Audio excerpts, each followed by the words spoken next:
Hey everybody, welcome to another Rod or Two Brief video. I want to start doing something fun. I think it's fun.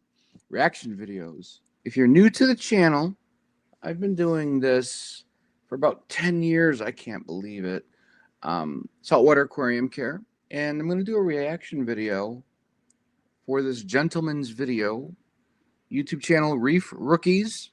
I like this guy a lot. So in this video, he's talking about reef tank mistakes for rookies, I believe. Achieving stability in your reef tank is key to its success, and it's very similar to cooking a good pot of chili. Let me explain. Just like a good pot of chili develops a richer, more melded, more bold flavor over time, your reef tank is not going to achieve stability straight out of the gate. It's just not going to happen. It would be so similar to cooking a pot of chili and slamming it together in 15 minutes, cranking the heat to max, stirring it around a bit, and then serving it to your guests. I would wager to bet nobody's going to enjoy that chili. And just in that same mindset, Now I totally want chili. Something tells me you, sir, make a killer pot of chili. And if you're ever in the Chicago area, let's get some. This is geared towards beginners in the reef tank aquarium hobby. Everybody wants to set up their aquarium and have fish in it the same night because they're so excited. And check this video out. I'm going to put it up on the screen on why you need the tank to be fishless for a month. Very important, or your fish are going to die. I'll give you a little hint right now before you watch the video. Your aquarium is nothing more than a beautiful toilet. Fish go number one and number two in the water, and urine is ammonia. And they will breathe that in and they will die within a couple days. So your tank has to build up bacteria to destroy that urine. You have to have more bacteria than you have fish waste, so it can overpower the fish waste, so your fish will live. And I'll put a video at the end of this video to check that out. Okay? So this video from him is all about patience. And for me, it's always been no dosing stuff. It's always been about water changes in Mother Nature. Let it take its course. It's biology. You got a piece of the ocean in your house. your aquarium is not going to enjoy that scenario of everything being crashed together and then adjusted wildly over the next little while. Before we can even get into discussing how we achieve stability in a reef tank, we first need to define it. And for our intents and purposes here, stability means maintaining a healthy environment for your marine animals with very minimal fluctuations to your water quality and your water parameters over time. We've heard it said so many times by experienced reef keepers that stability is the key. That is the thing that we should be chasing, not numbers. Very true. I'm going to interject here. It's very important in a freshwater aquarium, but especially marine aquarium, that water needs to be pure. Do not ever use tap water for your aquarium. You either need to make purified water at home with an RODI system unit, or make the trip once a week to your local reef store, your local fish store, and have them make salt water for you. So you can just bring the 5-gallon jugs home and do a water change that way. He mentions purification and being pure. I wanted to interject that. And the reason is because a stable tank is a more healthy, more inviting environment for all of the animals found within it. It's going to prevent problems with coral like bleaching and tissue necrosis and even death. It's going to make a better environment for your fish to be able to fight off pathogens and other problems. It's going to lead to less algae outbreaks and problems like that over time with the tank that aren't directly related to the animals, but the environment instead. Having this stability is very important. Probably the most important thing that we can do for our tanks. So how do we get there? Try not to overfeed your fish, because an excess amount of fish waste and overfeeding rots in your aquarium. It breaks down and it turns into stuff that's really bad. It'll cause algae growth, green hair algae in your tank, because it breaks down into nitrogen. It's a nitrogen cycle, and nitrogen fuels, it's a fertilizer that fuels algae. All right. So keep that in mind. Less feeding, and you have to do at least a 10% water change every week. The number one thing is time. This is not going to happen quickly at all. You are going to have to allow that tank sufficient time to go through its 4 main phases of life. And I'm going to cover those here in just a few minutes, so don't go anywhere. Introducing bacterial diversity into the aquarium is one way that you can help achieve this goal. Getting live rock, established living rock from other running systems and different running systems, and putting that into your tank is a great way to boost your bacterial diversity. For those of you starting out in the aquarium hobby, what is live rock? Live rock means it's rock that is in your aquarium or in the ocean that is alive. It doesn't mean the rock itself is alive. It means that there are probably millions of different bacteria that live inside, deep in the rock and on the outside surface of the rock. And it's this good bacteria that will break down the nasties in your aquarium, such as the ammonia I spoke of. Now, he did mention you can bring in different rocks from, say, different aquariums and whatnot.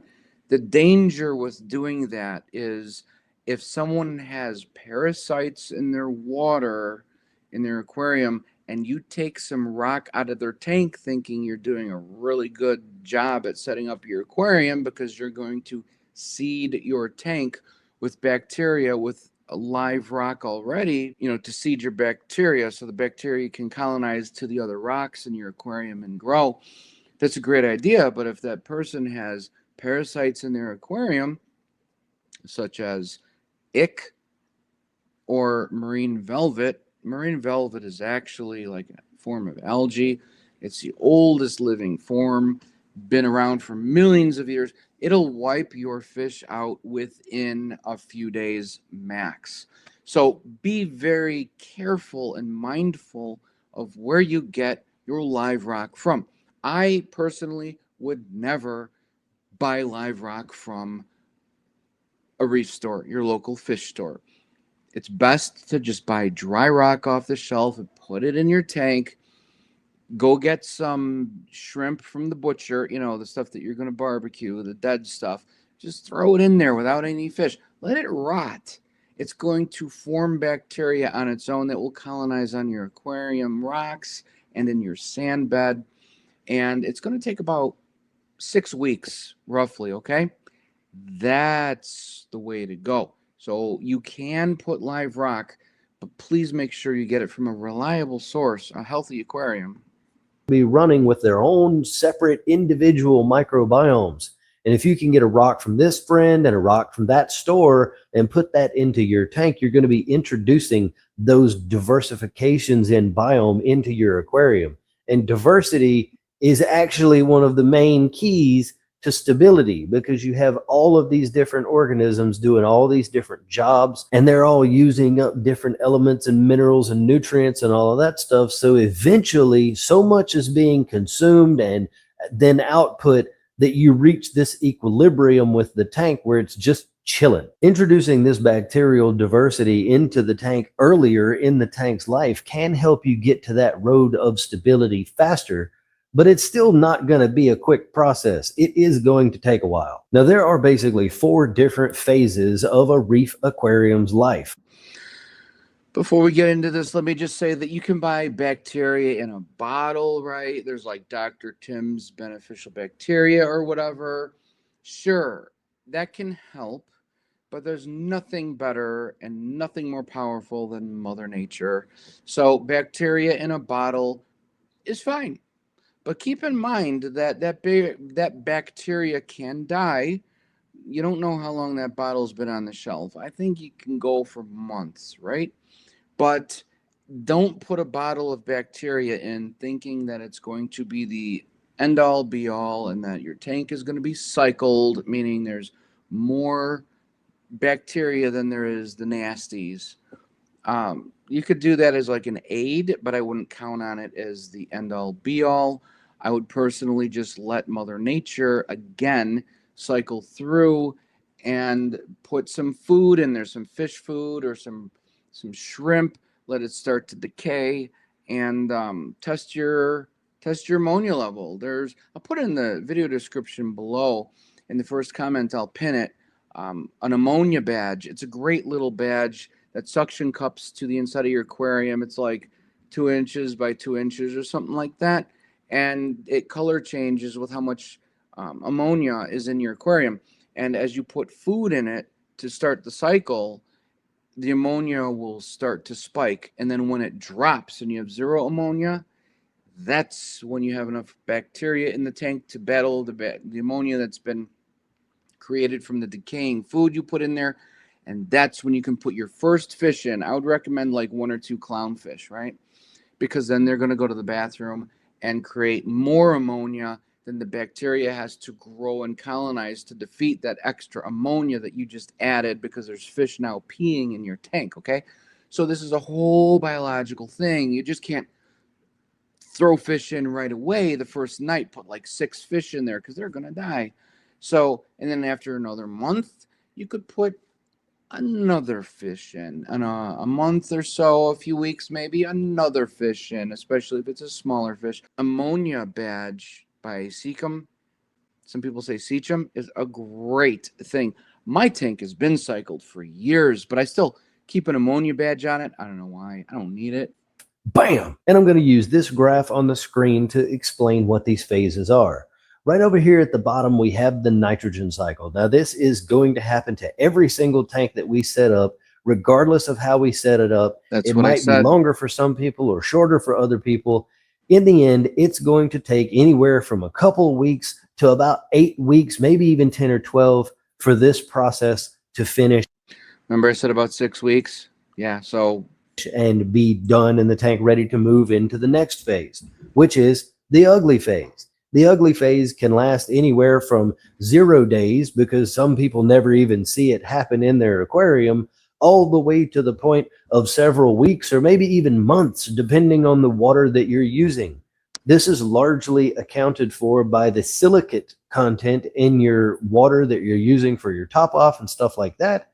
So just make sure that you are doing the things you need to get rid of those silicates from the water you're putting in your tank, and it will shorten the amount of time the ugly phase hangs around. like I said, do not use tap water. You need to get salt water from your local reef store, local fish store, or make your own. The amount of times you're going to be going to the fish store to get water, plus what if you realize you need water and they're closed and you need it right now? So I always keep pure fresh water handy in a 15-gallon Rubbermaid container that you use to do yard work, right? And that's in the laundry room. And then once a week, I add salt to it with a power head to mix the salt in, and I make my own salt water. I used to think, oh, that's a lot of work. You know what? It's really not once you get used to it. Or just whatever's best for you. Go to the fish store and get your own salt water. Pay them for it. That's a pro tip. But the ugly phase generally does last several weeks for most people. So we're already into this months. You can see just from these 2 phases that we're in at least 4 to 5 to maybe 6 months at this point. And then the tank is going to go into a maturity phase. Now, this can go months to even many months. I would say most tanks reach maturity at about 1 year of age, maybe 18 months. But the tank is going to be going through all kinds of processes during these stages before it reaches that 4th stage, which is the stability stage. And that's why the graph kind of goes up and then tapers off at that end. Because once you hit that, the tank is in a stride and it really resists changing on its own. It's not something you're going to have to be daily monitoring anymore unless you have certain corals, and that there's always a caveat to things I say here. But for most people, the tank will just be cruising. Now, just like making a good pot of chili, the more stuff you do to the tank in these first 3 phases of its life, the longer it's going to take for all of that stuff to come together as a cohesive dish. If you wait till the 3rd or 4th hour, you're in here, you're simmering this chili, you're just getting things ready, it's going to be perfect. And then in the 4th hour, you dump in a whole bunch of seasoning and a bunch of raw ingredients and you expect to serve it in the 5th hour, it's not going to be worth a darn. All those ingredients are going to be raw. All of the melding and the coming together that everything else did is going to be interrupted by this new stuff that you've put in the pot. And in the same way with your reef tank, if you set these tanks up and you're going through the nitrogen cycle, you get into the ugly phase, and I see this all the time, you add a couple of small corals, and then the question comes, hey, I've added 2 corals into my tank. What do I need to be dosing to make those corals happy? Nothing. And this is where we get into trouble. There seems to be this mindset. That's right. Nothing.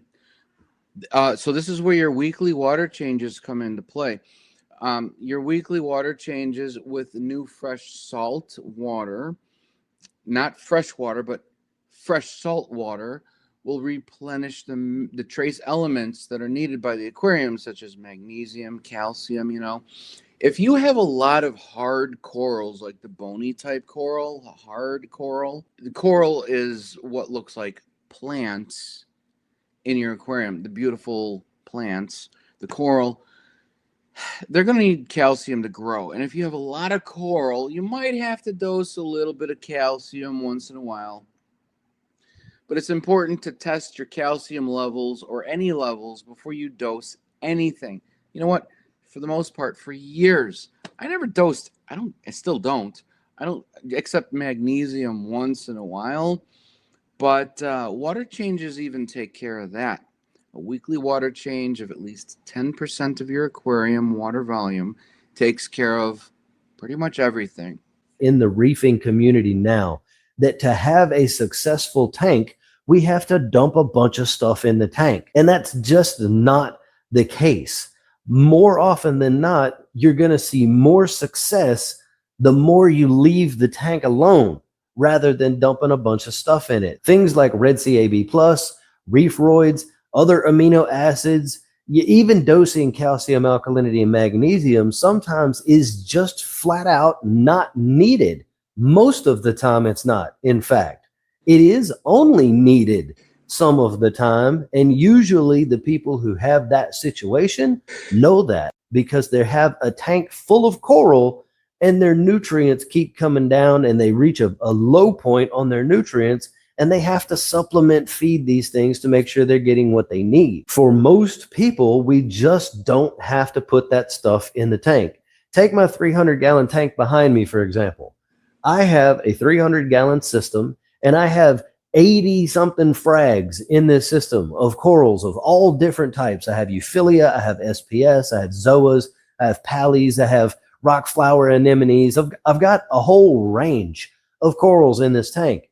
I don't have to dose anything to this tank, nothing at all. And I haven't even done a water change on the tank in 2 months because I'm trying to build my nutrients up. They were too low and I didn't like how low they were. But my point is, if I took... Okay, so corals do like a little bit of dirty water, especially zoanthids, but I would still recommend a water change at least once every 2 weeks. All right. Otherwise, your nitrates are going to get out of control real fast. It's a slippery slope and you're going to get green hair algae. And once you get that, it's really kind of difficult to get rid of. Do a 10% water change once a week, at least once every 2 weeks. All of those same 80 coral frags and NIMS and all that stuff and put them in a 20-gallon tank. Now, that's a different story.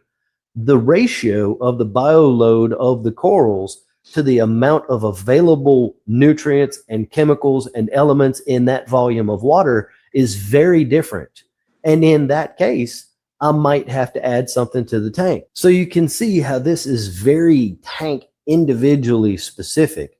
You are going to have to get your tank through these processes with what your tank needs. Adding those things into that tank is going to extend the amount of time it takes your tank to get to a state of stability. Now, I will quickly run through some more of the things that you can do without getting into too much detail on those. And then I have a really important statement I'm going to make here in a little while right at the end of the video. You're going to want to stick around for that. Thoughtful equipment selection goes a long way into the stability of your aquarium. You want to use good quality, proven equipment in your tank.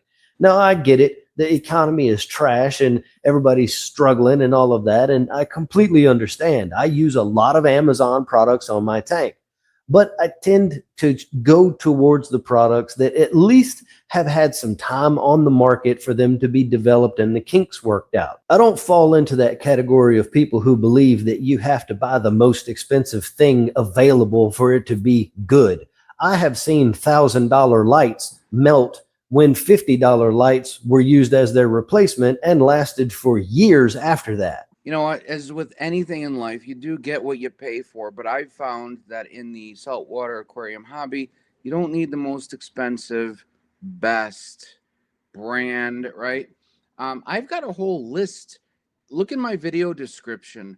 I've got a whole list of things I use currently, and some of the things I just don't use anymore, but they're still awesome. So I still keep links to Amazon if you'd like to check it out. If you have any questions on anything that I have in my gear that I use, let me know in the comments below. If you have any questions, let me know in the comments below, because the community will help you out along with me. Something like the auto top off in your aquarium is probably not a place you would want to spend less money. Go ahead and spend the money on a good one. Get a high quality auto top off. This thing has the potential to flood your entire house or dump way too much or not enough water back into your tank, leading to an instability in your salinity. Now, okay, for those of you who don't know, what is an auto top off? Over time, if you leave a glass of water or an aquarium, water is going to evaporate from anywhere, off the sidewalk, out of a glass, out of an aquarium, everything, right? So an auto top off is a little reservoir that you have of fresh water, and it monitors when the water level gets a little lower, and it automatically will add fresh water to your aquarium. Why did I say fresh water? Well, it's because Science 101, liquid evaporates, solids do not. The salt will stay in your tank. It doesn't evaporate out. Only the water will evaporate out. So if the water evaporates out, that means that your salt level in your aquarium is going to be a little higher as the salt goes away, which is what he's talking about. So an auto top-off unit will add a little bit of fresh water as needed to keep your salt level in your aquarium stable. Now, if it sounds confusing, it's not. It's really not. I don't use an auto top-off unit, and I never have. You know what I do? When I see that the level is a little lower, or that my power head is, churning a little bit, or my return pump is blowing a little bit of air bubbles, I know it's time to add water. I have a 1-gallon jug in my Rubbermaid container in the laundry room that's always filled with fresh water. I take 1 scoop, put it in. I take a 2nd scoop, I put it in, and I usually put on my own 2 gallons of fresh water to replenish the water in my aquarium once every 2 or 3 days. It's not a hassle. I got to feed the fish anyway once a day, so I'm by the tank once a day at least. So I just add the 2 gallons of water every couple days, 3 days max in the 125-gallon aquarium, and I'm good to go. I don't have much technology in my aquarium. I don't want to deal with it. I don't want to spend money on it. now it's going to be very small unless it's a very small aquarium. Like in my 300-gallon, the difference between a half gallon of top off isn't going to matter. But if you have a 13.5, It could be the difference between flooding your kitchen counter or not. So spend the good money on good products in the critical areas. You're going to want to make sure you have decent flow pumps in the tank and decent circulation pumps and stuff like this. You don't want these things failing on you or burning out or adding stray voltage to the aquarium. Use some proven stuff. Ensuring that you have effective filtration and nutrient import-export kind of balance is also very important.